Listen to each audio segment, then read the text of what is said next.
अस्सलाम वालेकुम वरहमतुल्लाह जी। लो जी, बहरिया टाउन में बारिश हो रही है जी, अल्हम्दुलिल्लाह, और काफ़ी तेज़ हो रही है बारिश।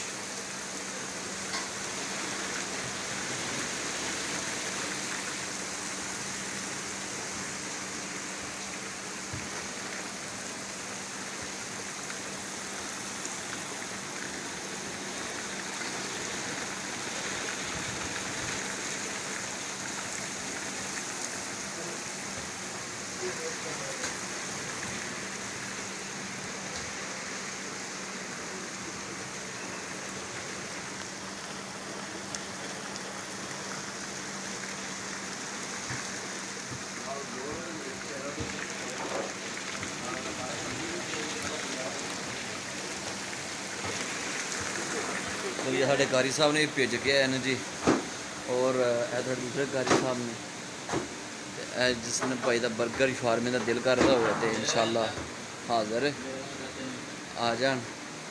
साढ़े सरफराज भाई ने जी बर्गर लवाते हैं। ये कारी अमजद साहब हैं जो बैरिया की हर रिपोर्ट आपको देते हैं वक्फे वक्फे से। तो इनके चैनल को ज़्यादा से ज़्यादा लाइक करें और सब्सक्राइब करें। अल्लाह हाफ़िज़।